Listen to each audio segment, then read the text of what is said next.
Sir ने एक बहुत बढ़िया बात बोली है जो मैं समझ पाया हूं।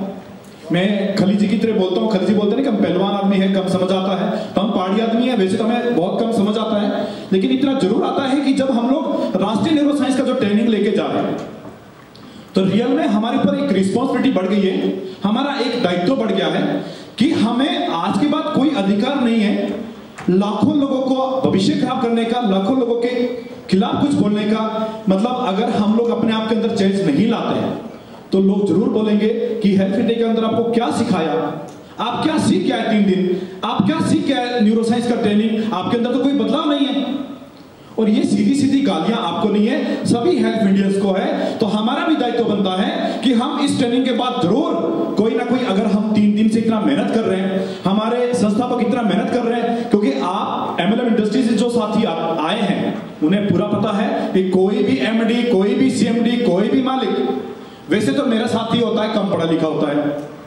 दूसरी बात है कि अगर वो पढ़ा लिखा भी है तो ऐसी ऑफिस से बाहर आता नहीं है। आपको कोई मतलब कैसा आपने कभी नहीं देखा होगा कि एक टीचर की तरह आपके बीच में आके हम सबको जीवन जीने की कला सिखाने वाला अगर कोई इंसान है तो वो संभव सिर्फ हेल्थ इंडिया के अंदर।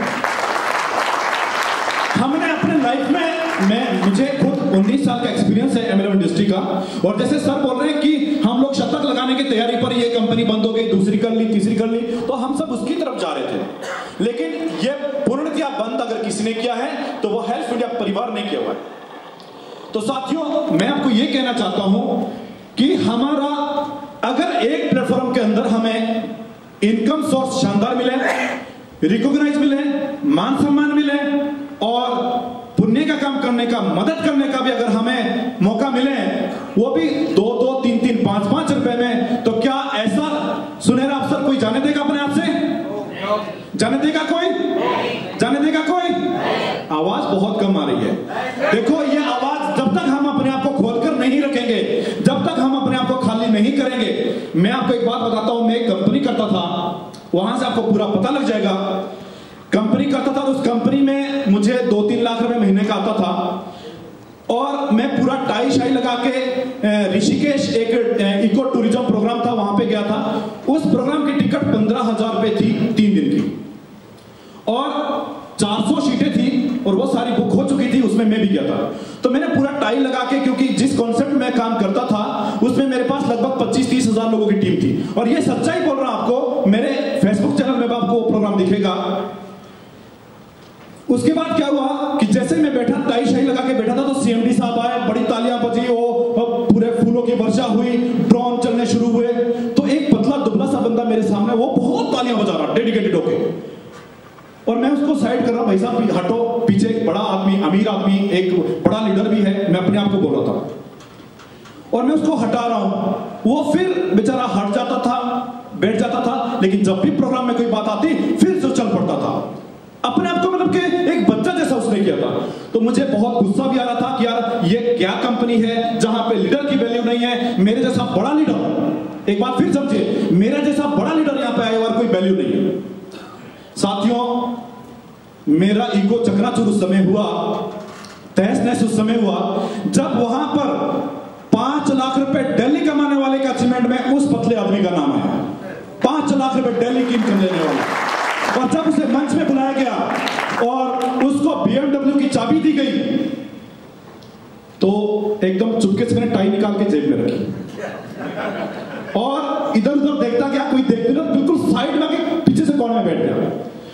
तो जब तक हम अपने ईगो से जी रहे हैं तब तक हम सच में कामयाब नहीं हो पा रहे। मैं आपको बताता हूं, मैं गरीब परिवार से आता हूं, बहुत सारे लीडर्स छुपाते ये बात, लेकिन मैंने इसे अपना हथियार बनाया। ड्यू टू सर आ रहे हैं, सर आप आए, एक बार मंच में यहां पर आपको बिठाएंगे हम, क्योंकि कुछ दिल की बातें हम आपके साथ करना चाह रहे हैं। तो एक बार जोरदार तालियों के साथ हमारे मैनेजमेंट के आ रहे हैं, प्लीज आप आइए, जोरदार तालियों के साथ स्वागत किया जाए। और आज मंच हमारे हाथ में है, तो हम आपको आज 2 मिनट के लिए मेहमान बना के रखेंगे।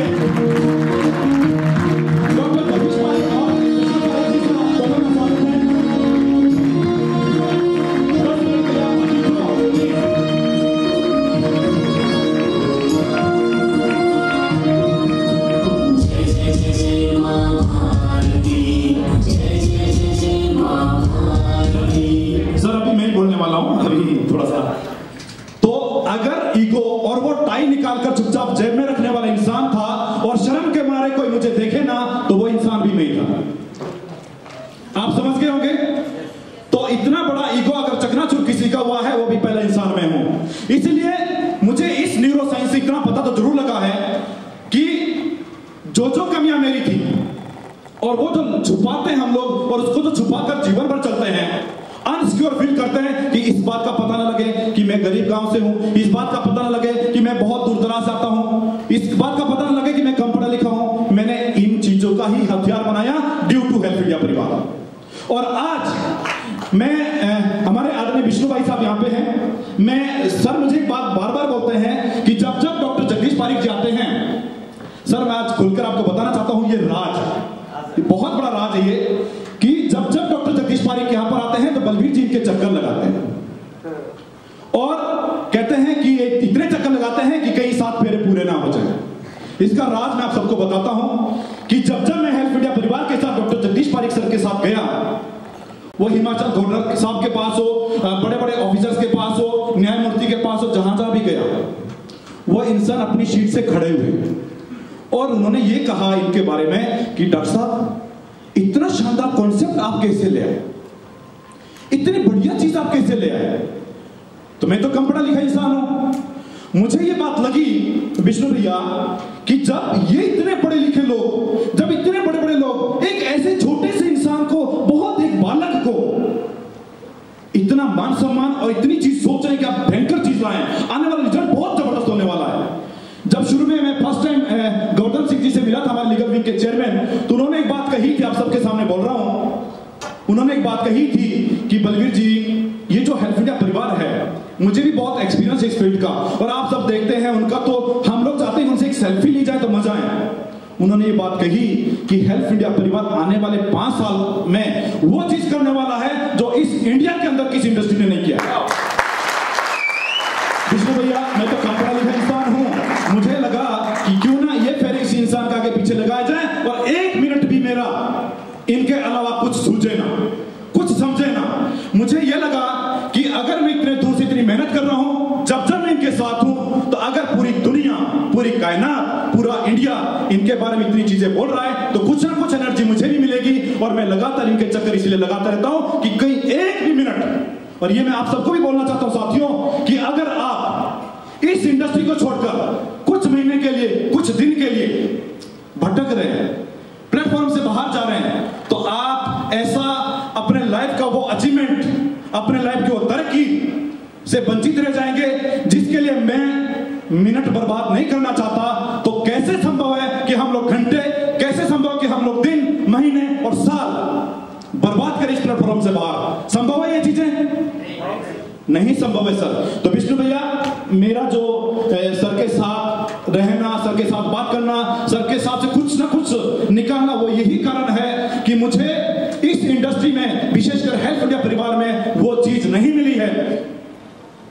वो चीज, ऐसी कोई चीज नहीं बची है या नहीं मिली है जिसके लिए कोई सपने देखता हो। मुझे हर वो संभव, मैं तो कहता हूं कि मुझे तो हेल्प इंडिया प्लेटफॉर्म अलादीन का चिराग मिला है, जिसने जिसको मैंने छुआ वहीं से चमत्कार होने शुरू हो गए। जो जो सपना मैंने देखा वो पूरा हो गया, लेकिन जो सपने नहीं देखे थे, मैंने कहा कि मुझे मेरे साले साहब ने कहा था, अभी मैंने बताया थोड़ी देर पहले, कि अपनी बहन की शादी इस इंसान से कराकर मैंने जीवन की सबसे बड़ी गलती की है, और वो मुझे भी नहीं लगा था।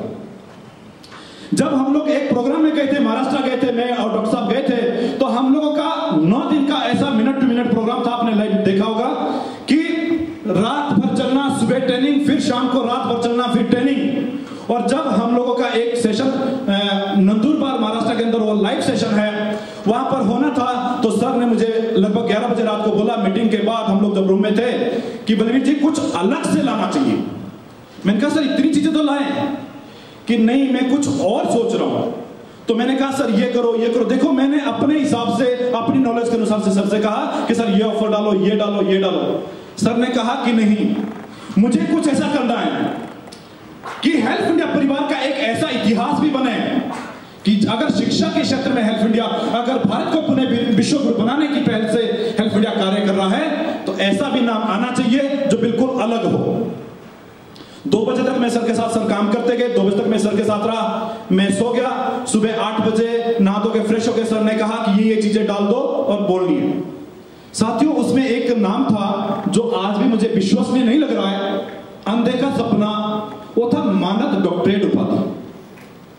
और ये रियल में असंभव सा लगा कि क्या ये संभव है। और मुझे एल्फ इंडिया प्लेटफॉर्म के माध्यम से पता लगा है कि सोशल एक्टिविटीज में अगर आप कार्यरत हैं, अगर रियल में आप कोई अच्छा कार्य कर रहा है, तो आपको ये उपाधि मिल सकती है। और ये जब हमने वहां पे बोला, सर ने कहा बोल दो, मैंने सर को बोला नहीं सर, सर ने बोला बोल दो। सर के विश्वास से बोल तो दिया, लेकिन खुद पर विश्वास नहीं था। आज सर ने एक बात जरूर बोली थी वहां पर, आज आप सबके सामने बोल रहा हूं कि हेल्थ इंडिया के अंदर ये जो मानद डॉक्टरेट उपाधि है, ये जो डॉक्टर हम लोग लिखने वाले हैं, इसकी तादाद भी इतनी बड़ी होने वाली है जो किसी भी प्लेटफॉर्म पर आप सबको संभव नहीं है। और आप सब सीनियर्स हैं, यहां पे कोई नया लीडर नहीं है। आप सबको इस बात का पता है कि हमारी संस्था ने 31 दिसंबर 2020 तक जितने भी कमिटमेंट किए हैं, जितने भी ऑफर्स दिए हैं, सिल्वर कॉइन हो, गोल्ड कॉइन हो, आपका लैपटॉप हो, स्कैनर हो, या मानद डॉक्टरेट उपाधि हो, या डीजीटी की ट्रेनिंग हो, ऐसा असंभव चीज को संभव किया है कि इतना बड़ा इन्वेस्टमेंट करने के साथ संस्था ने वो सब कुछ कंप्लीट करके आज आपके हाथ में दे दिया है। अब हमारा दायित्व बनता है कि अगर संस्था इतना आगे आकर 100 कदम चलने की इस प्रोग्रेस में 90 कदम संस्था के चल रही है, तो 10 कदम तो हमें भी इज्जत के साथ, मान सम्मान के साथ और एनर्जी के साथ बढ़ने हैं। और कसम खानी है कि हेल्थ इंडिया प्लेटफॉर्म के साथ हम लोग कंधा से कंधा मिलाकर तैयार खड़े हैं। तैयार हो? तैयार हो? तैयार हो? साथियों, मैंने आपको हेल्थ के बारे में बता दिया और मैंने ये भी कहा कि आफ्टर लंच ये जो हमारा जो ड्रेस कोड है, ये पहनना क्यों जरूरी है, ये भी आप समझ गए होंगे। समझ गए सर? पहन कर आएंगे? क्योंकि इसमें एक लीडरशिप क्वालिटी तो पता चलती है, लेकिन इसके साथ जो आपको इंसेंटिव आता है, उससे हम लोग एक पुण्य का कार्य करते हैं। वो ये करते हैं कि हम लोग डिजिटल हेल्थ के माध्यम से बहन बेटियों की शादियां, मेडिकल इमरजेंसी और परिवार के सदस्य की जो डेथ होती है, उसमें भी हम लोग पुण्य का कार्य करते हैं। क्योंकि यहां से जो इंसेंटिव आता है वो वहां पर मदद के कार्य में, हमारे बहन बेटियों की शादियों के लिए यहां से जाता है। तो आप तो सब तैयार हो? माफी चाहूंगा, हमारे संस्थापक आए और उन्हें बिठाना पड़ा, लेकिन जोश इतना ज्यादा था कि कुछ बोलना था, इसलिए अब मैं